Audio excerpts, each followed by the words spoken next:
Hello बच्चों, मैं Jitendra Singh Jeet classes point study centre for excellence में आपका हार्दिक स्वागत करता हूं। और आज की इस लेक्चर वीडियो में हम बात करने वाले हैं क्लास 12 के chapter first relation and function में बहुत ही इंपॉर्टेंट टॉपिक जिसका नाम है एक्सपोनेंशियल फंक्शन। तो ये जो एक्सपोनेंशियल फंक्शन है ये 90% बच्चों की प्रॉब्लम रहती है, इसको समझने में दिक्कत रहती है। लेकिन अगर आप ये वीडियो देख रहे हैं तो आपकी ये प्रॉब्लम सोल्व होने वाली है, आपको ये कंसेप्ट बिल्कुल क्लियर हो जाएगा।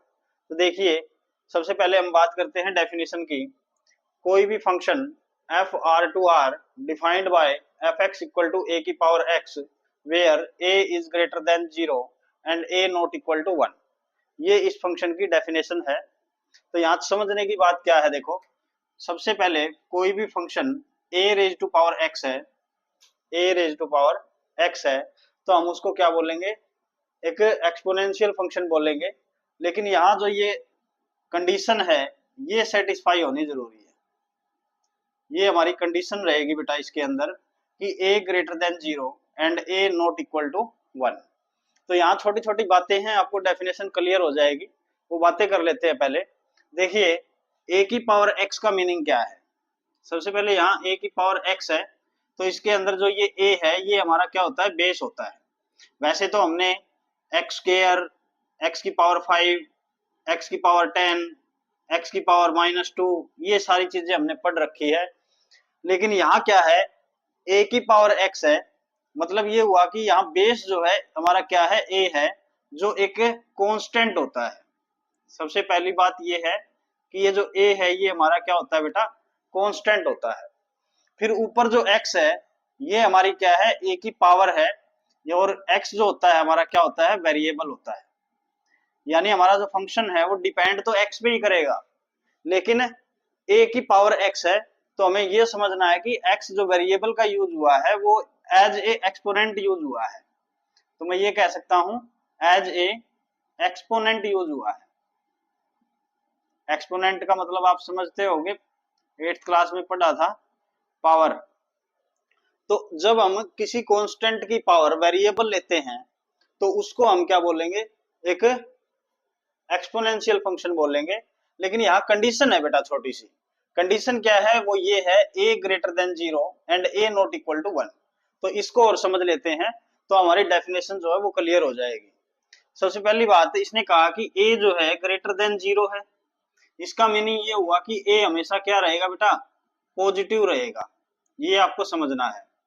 दूसरा इसने कहा and a not equal to one, तो अब a not equal to one है, तो इसका मीनिंग ये हुआ बेटा कि a की वैल्यू जीरो से तो बड़ी है लेकिन वन नहीं होनी चाहिए।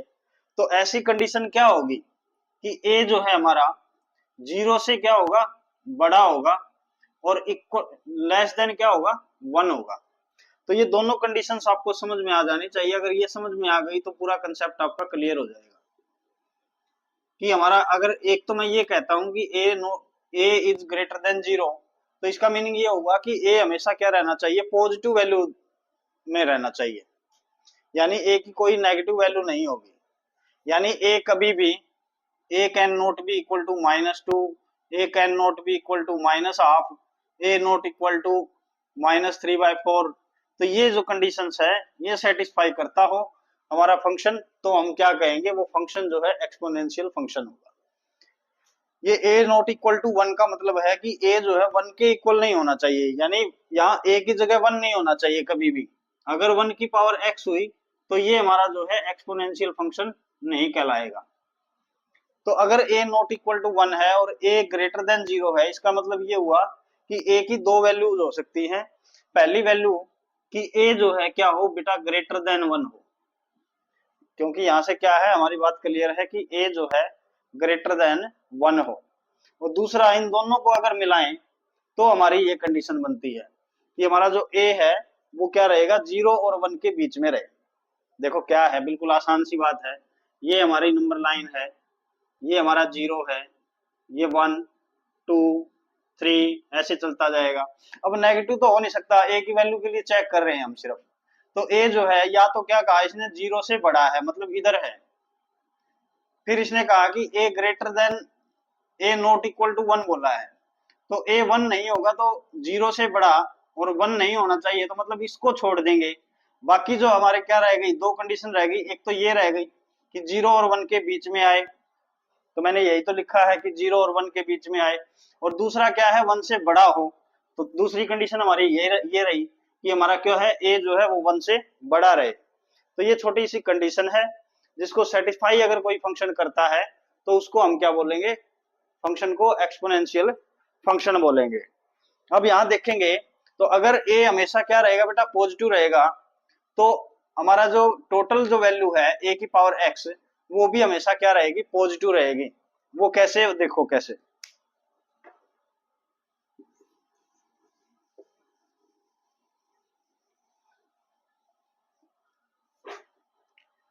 देखो ए की वैल्यू मैंने कहा कि पॉजिटिव रहेगी, तो कोई भी पॉजिटिव नंबर अंदर रखो, जैसे 2 रख लिया हमने, और पावर चाहे कुछ भी हो, जैसे मान लिया -12 है, 2 की पावर 1 है, 2 की पावर 3 है, तो ये हमेशा क्या आएगी, देखो ये माइनस का हाफ है, इसको पॉजिटिव बनाना है तो हम क्या करते हैं, बेस को अंदर वाले को उल्टा करते हैं, तो यानी 1/2 रेज टू पावर क्या हो गई, 1/2। और ये कितना आएगा, 1 में √2, और इसकी वैल्यू अगर निकालोगे तो ये हो जाएगा 1 में 1.414, और ये लगभग 0.7 के बराबर आ जाएगा। तो जो जो क्या है बेटा, पॉजिटिव वैल्यू है। ऐसे ही 2 रेज टू पावर 1 लिया तो भी 2 आया, 2 रेज टू पावर 3 लिया तो भी क्या आया, 8 आया। तो सारी ही वैल्यूज क्या है, ये ग्रेटर देन 0 है, मतलब पॉजिटिव है। इसका मतलब हमारा फंक्शन जो है वो हमेशा क्या रहेगा, पॉजिटिव रहेगा फॉर ऑल एक्स। यानी क्या कह सकते हैं, एफ एक्स इक्वल टू ए की power x is positive for all x belongs to R. कोई भी रियल वैल्यू से हम वैल्यू पुट करेंगे एक्स की, तो हमारा जो फंक्शन है वो क्या रहेगा, पॉजिटिव रहेगा बेटा। तो ये बात आपको क्लियर हो जानी चाहिए यहाँ। अब देखो इसकी डोमेन और रेंज और इसकी जनरल फॉर्म की बात करते हैं। जनरल फॉर्म क्या रहने वाली है बेटा इसकी, अभी हमने किया एफ एक्स इक्वल टू ए की पावर एक्स, ये हमारा function, where A is not equal to 1 बोला था और ए इज ग्रेटर देन 0। तो ये हमारी क्या है, जनरल फॉर्म। बस यहाँ x को हमें वेरीफाई करना है, for all x belongs to r। तो ये हमारी जो है, इस फॉर्म को हम क्या बोलते हैं, इस एक्सपोनेंशियल फॉर्म की जनरल फॉर्म बोलते हैं। अब यहाँ से हमें डोमेन और रेंज चेक करनी है, तो सबसे पहले हम बात करेंगे बेटा डोमेन की। डोमेन की बात करेंगे तो डोमेन देखो क्या है, डोमेन होता है कि इस फंक्शन के अंदर हम x की यानी वेरिएबल की क्या वैल्यू पुट कर सकते हैं। तो अभी हमने देखा था कि ये जो फंक्शन है डिफाइंड रहता है x की हर एक वैल्यू के लिए। तो यानी मैं ये कह सकता हूं कि इसका जो डोमेन सेट है, इसका जो डोमेन सेट है बेटा, वो क्या है, ऑल रियल नंबर्स है, ऑल रियल नंबर्स है। और ऑल रियल नंबर्स को हम कैसे दिखाते हैं, कैपिटल आर से। तो ये हमारा क्या हो गया, डोमेन सेट हो गया, क्योंकि x बिलोंग्स टू r के लिए, x बिलोंग्स टू r के लिए ये जो फंक्शन है ये क्या है, डिफाइंड है। एफ एक्स इक्वल टू ए की पावर x जो है, ये बेटा क्या है, डिफाइंड है। डिफाइंड का मीनिंग आपको पता ही है कि फंक्शन की कोई ना कोई वैल्यू आती है, और हमने अभी देखा था कि फंक्शन की वैल्यू सिर्फ पॉजिटिव वैल्यू आती है। x की चाहे वैल्यू आप रियल नंबर में से नेगेटिव लें, फ्रैक्शनल लें, फ्रैक्शनल नेगेटिव लें, या पॉजिटिव वैल्यू लें, ठीक है, या 0 लें। तो ये जो है, ये हमारा फंक्शन जो है हमें क्या देता है, एक पॉजिटिव वैल्यू देता है। तो इसका मीनिंग ये हुआ, डोमेन सेट जो है वो हमारा क्या हुआ, आर सेट हुआ, यानी रियल नंबर का सेट। अगर इसकी हम रेंज की बात करें, तो रेंज जो है बेटा, रेंज क्या होगी, यानी मैं ये कह सकता हूं कि रेंज सेट जो है वो कैसा सेट होगा, रेंज सेट। अभी हमने करके देखा था कि a की पावर x जो हमारा फंक्शन था, उसके अंदर अगर हम x की कोई भी वैल्यू पुट करते हैं तो हमें एक पॉजिटिव वैल्यू मिलती है। x की वैल्यू चाहे आप कुछ भी ले लो, a आप, लेकिन a को क्या लेना है आपको, a को ये कंडीशन सेटिस्फाई करनी पड़ेगी, a नॉट इक्वल टू 1 और a ग्रेटर देन 0। जैसे देखो क्या है, मान लेते हैं, पहले इस कंडीशन को देखते हैं। a जो है नॉट इक्वल टू 1 दिया हुआ है, a को मैं अगर 2 मान लेता हूं, तो यानी 2 की पावर कितनी लूं मैं? मैंने कहा कि x जो है रियल नंबर है, इसके अंदर कोई भी वैल्यू पुट कर सकते हो आप। जैसे -3 पुट किया तो ये हो जाएगा 1/2 रेज टू पावर 3, और ये हमें देगा 1/8, जो क्या है बेटा, ग्रेटर देन 0। अगर मैं 2 की पावर यहाँ ले लेता हूँ 0, तो ये मेरे पास आएगा 1, जो क्या है, ग्रेटर देन 0। अगर मैं 2 रेज टू पावर 4 ले लेता हूँ तो ये आएगा 16, जो क्या है, ग्रेटर देन 0। यानी फंक्शन जो है हर बार हमें क्या देगा, एक ग्रेटर देन 0 वैल्यू देगा, यानी पॉजिटिव वैल्यू देगा। तो इसका मीनिंग ये हुआ कि रेंज, हमारा रेंज क्या होता है, रेंज हमारा एफ एक्स ही तो होता है, एफ एक्स का सेट ही तो होता है। तो ये अगर हमेशा पॉजिटिव रहेगा तो इसका मतलब 0 से बड़ा रहेगा। तो यानी हमारा जो रेंज सेट है वो क्या रहेगा बेटा, 0 से इन्फिनिटी रहेगा, 0 से इन्फिनिटी रहेगा। यानी मैं इसको कह सकता हूं कि फंक्शन जो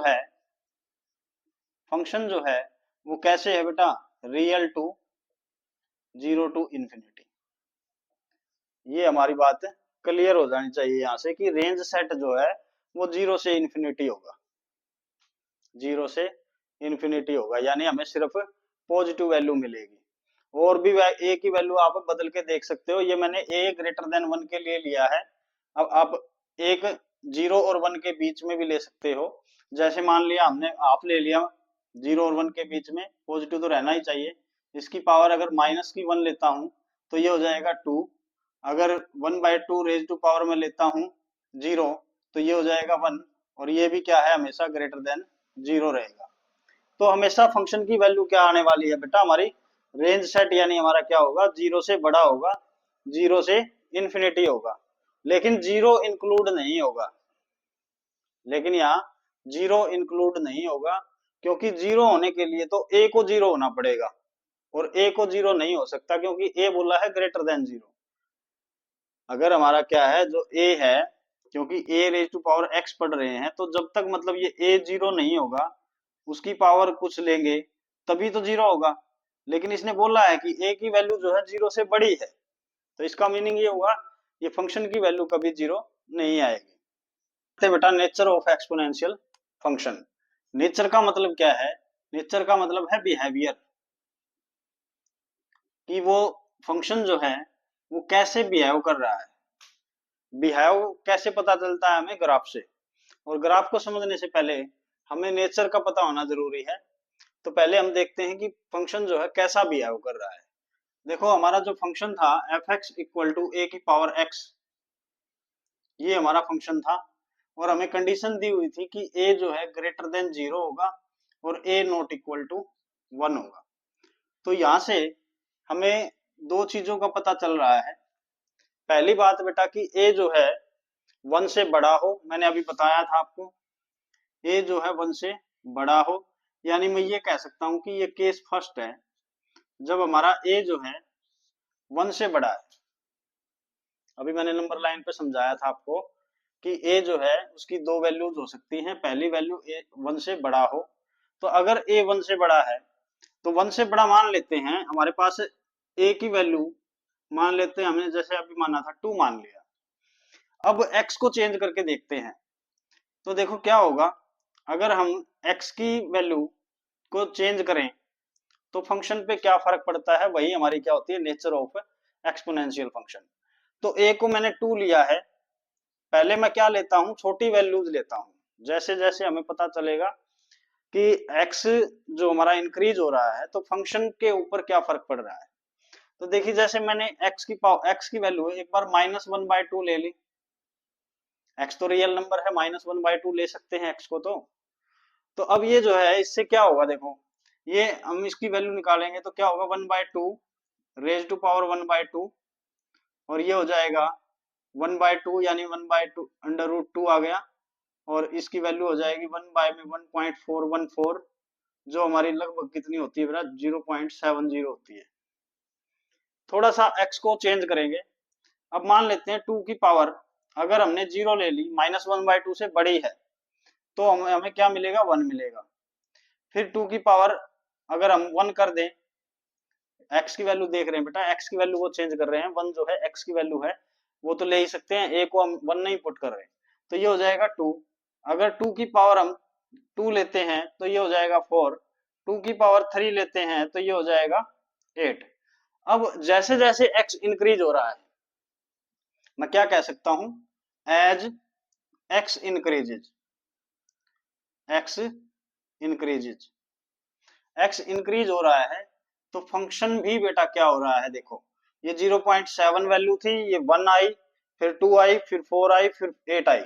इसका मीनिंग ये हुआ फंक्शन इंक्रीज कर रहा है।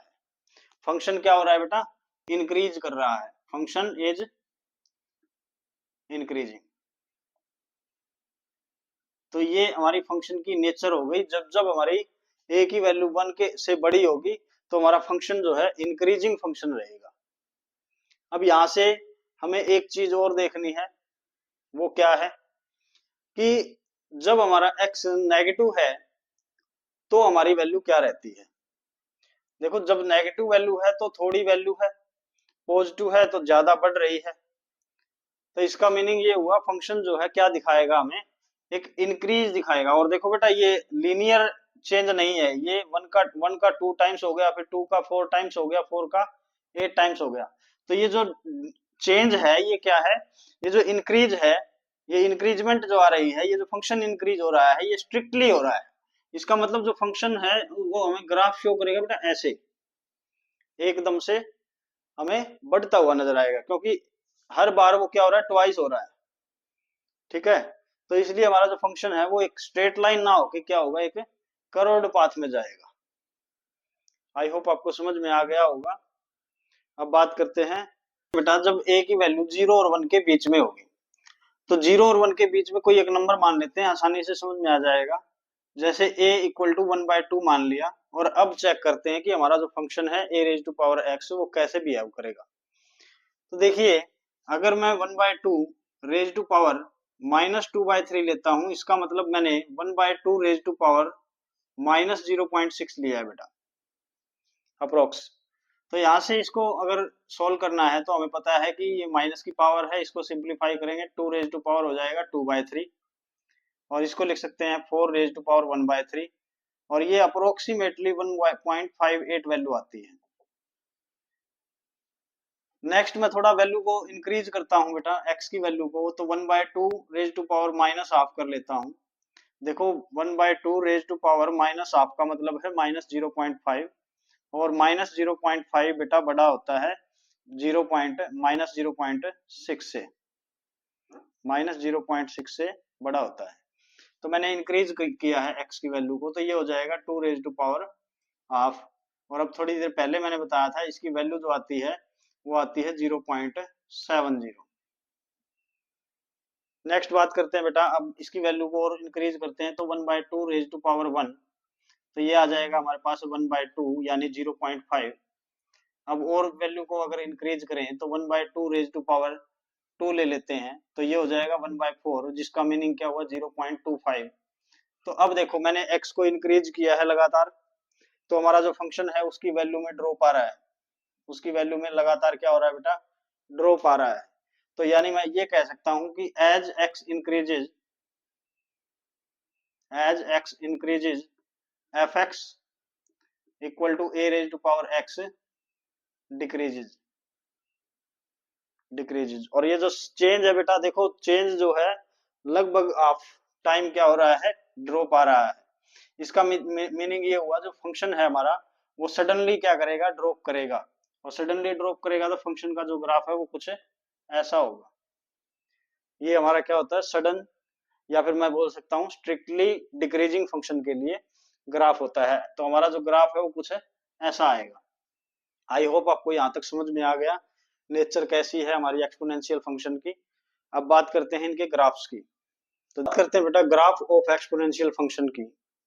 तो आप वीडियो को रिवर्स करके यानी बैक जाकर देख सकते हैं कि हमारा जो फंक्शन है जब भी हमारी a की वैल्यू क्या रही, ग्रेटर देन 0 रही, यानी जब हमने a इक्वल टू 2 लिया था, वहां आप चेक कर सकते हो जब जब x की वैल्यू हमने नेगेटिव ली, जैसे हमने 2 रेज टू पावर -हाफ लिया था बेटा याद हो, तो वहां जो वैल्यू आई थी वो हमारी 0.70 आई थी, जो 1 से छोटी है। ऐसे ही आप बाकी नेगेटिव वैल्यूज के लिए भी चेक कर सकते हो 2 की पावर लेकर, वहां से आपको पता चलेगा कि जब जब x की वैल्यू 0 से छोटी होगी तो हमारा जो फंक्शन है उसकी वैल्यू भी 1 से छोटी होगी।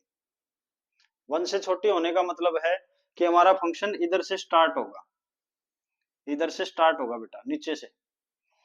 अब क्योंकि हमारा जो यहाँ है y की वैल्यू क्या है हमारी 1 है, ये 10 पॉइंट है, तो अगर x की वैल्यू हम 0 से छोटी लेते हैं, मतलब इधर इस डायरेक्शन में लेते हैं, तो हमारा जो फंक्शन है वो लेस देन 1 वैल्यू दिखाएगा, और लेस देन वैल्यू 1 जो है बेटा वो इसके नीचे रहेंगी। इसका मतलब हम x की जितनी भी वैल्यू पीछे से लेके आएंगे, हमारा जो फंक्शन का ग्राफ है वो क्या रहेगा, इधर इस 1 के नीचे वाले हिस्से में रहेगा, पहली बात। दूसरा, फंक्शन की वैल्यू क्या हो जाती है, 1 हो जाती है जब x की पावर 0 रखते हैं, क्योंकि फंक्शन हमारा a की पावर x है बेटा, x की वैल्यू 0 रख के देख लो, x की वैल्यू 0 रखते ही a की पावर 0, यानी हमारा फंक्शन क्या देगा, 1 देगा, मतलब ये वाला पॉइंट देगा हमें, यानी फंक्शन हमारा इस पॉइंट से पास करेगा। फिर फंक्शन की वैल्यू हमने क्या की, x की वैल्यू जो रखी थी 0 से पॉजिटिव वैल्यू रखी थी, मतलब 0 से बड़ी रखी थी। अब 0 से बड़ी यानी 2 की पावर हाफ रख दो, 1 रख दो, 2 रख दो, 3 रख दो, एकदम से सडन चेंज आ रहा है, डबल हो रहा है, मतलब बार बार। तो जब बार बार डबल होगा तो मतलब इस पॉइंट से आगे जाएगा फंक्शन, एकदम क्या होगा, बढ़ता हुआ नजर आएगा, मतलब हमारा जो ग्राफ है कुछ ऐसा नजर आएगा, हम ये कह सकते हैं बेटा। हमारा जो ग्राफ है वो एक सडन चेंज दिखाएगा इसके बाद, तो हम, और टुवार्ड्स इंफिनिटी। तो ये हमारा क्या हो गया, फंक्शन का ग्राफ हो गया, जब a की वैल्यू क्या है, ग्रेटर देन 0 है। जब हमारी a की वैल्यू 0 और 1 के बीच में हो, तो देखो कैसा बिहेव किया था फंक्शन जो था हमारा, जब हमने x की वैल्यू 0 से छोटी रखी, यानी जब हमने a की वैल्यू क्या ली थी बेटा, 1/2, पीछे करके देख सकते हो आप, तो वहां जो वैल्यूज थी वो क्या थी हमारी, 1 से बड़ी थी बेटा, 1 से बड़ी थी। और जब हमने उसमें 0 पुट किया, यानी 1/2 रेज टू पावर 0 पुट किया, तो हमारे पास क्या आता है, 1 आता है, मतलब ये हुआ कि ये फंक्शन भी जो है, ये यहाँ भी ग्राफ हमारा जो है 1 0 से पास होगा। लेकिन पॉजिटिव जब था हमारे पास, फंक्शन की वैल्यू जब 1 से बड़ी है, तो मतलब फंक्शन जो है इसके ऊपर से स्टार्ट होगा, इसके इस 1 पॉइंट से, क्योंकि ये एफ एक्स की वैल्यू है बेटा 1, तो ये ऊपर से स्टार्ट होगा, इसके ऊपर से, और इससे पास होगा। लेकिन जब x की वैल्यू हमने पॉजिटिव ली, मतलब जैसे ही हमने राइट साइड में गए, तो फंक्शन जो है वो 1 से कम हो गया, मतलब इसके इस पॉइंट से नीचे इसका ग्राफ आएगा, मतलब कुछ ग्राफ जो है हमारा क्या होगा, एक डिक्रीजिंग और डिक्रीजिंग दिखाएगा ऐसे। ये फंक्शन, ये जो ग्राफ है ये हमारा क्या होगा, ऐसे डिक्रीजिंग ग्राफ होगा। तो हम कह सकते हैं कि ये जो हमारा फंक्शन का ग्राफ है वो क्या दिखाएगा, एक सडन डिक्रीज दिखाएगा, स्ट्रिक्टली डिक्रीजिंग बोल सकते हैं इसको। तो ये जो दो ग्राफ हैं ये हमारा, ये किसके लिए है बेटा, जब a की पावर a जो है ग्रेटर देन 1 है, और यहाँ जो है a जो है हमारा क्या है, 0 और 1 के बीच में है। आई होप आपको बिल्कुल अच्छे से समझ में आया होगा कि ये ग्राफ जो है कैसे है, और ये जो टेबल है ये कैसे है। ये टेबल को समझना और इस ग्राफ को समझना बहुत जरूरी है अगर आपको एक्सपोनेंशियल फंक्शन समझना है। अब नेक्स्ट देखो बेटा, बात कर लेते हैं एग्जांपल्स की। एग्जांपल्स की बात करते हैं बेटा, एक्सपोनेंशियल फंक्शन के एग्जांपल। देखो हमने पढ़ लिया एफ एक्स इक्वल टू ए की पावर एक्स जो है ये हमारा क्या होगा, एक एक्सपोनेंशियल फंक्शन होगा, लेकिन कब, जब a की वैल्यू क्या हो, 0 से बड़ी, या फिर a नॉट इक्वल टू 0, 1 हो, सॉरी। तो ये कंडीशन है हमारी, या फिर मैं इसको ये भी कह सकता हूँ कि a जो है ग्रेटर देन 0 हो और लेस देन 1 हो, और a जो है हमारा क्या हो, ग्रेटर देन 0 हो, या फिर a ग्रेटर देन 1 बोल सकते हैं। ये दो कंडीशंस है हमारी जो ऊपर वाली कंडीशन से आई है। तो अब इसके एग्जांपल्स देखने हैं। तो देखो जैसे 2 रेज टू पावर x लिया, तो इस कंडीशन को सेटिस्फाई कर रहा है या नहीं कर रहा, कर रहा है, तो यानी ये एक्सपोनेंशियल फंक्शन है। अगर हमने ले लिया 3 रेज टू पावर x, तो भी कंडीशन को सेटिस्फाई कर रहा है। 5 रेज टू पावर x तो भी कर रहा है। अगर 10 रेज टू पावर x ले लिया तो भी कर रहा है। मोस्ट इंपोर्टेंटली अगर e की पावर x दिया है, तो क्या ये भी एक एक्सपोनेंशियल फंक्शन है? तो ये बहुत ही इंपॉर्टेंट एक्सपोनेंशियल फंक्शन है बेटा, नेचुरल एक्सपोनेंशियल फंक्शन बोलते हैं इसको। और क्योंकि e जो होता है हमारा, e जो होता है इसकी वैल्यू 2.718 अप्रोक्स होती है, जो इसी कैटेगरी में आती है a ग्रेटर देन 1 में। तो इसका मीनिंग ये हुआ कि e raise to power x भी हमारा क्या है, एक एक्सपोनेंशियल फंक्शन है, जिसको नेचुरल एक्सपोनेंशियल फंक्शन बोलते हैं। आई होप आपको समझ में आ रहा है। अब बात करता हूं मैं, क्या x की पावर 2, x की पावर 5 या x की पावर -7 या x की पावर -3/2 ये हमारे एक्सपोनेंशियल फंक्शन है बेटा? नहीं है। क्यों नहीं है? क्योंकि यहाँ एक्सपोनेंट की फॉर्म में वेरिएबल नहीं है। तो इसका मतलब आपको अगर समझना है बात को तो रूल बना लो एक। रूल क्या है? वेरिएबल जो होगा, वेरिएबल शुड बी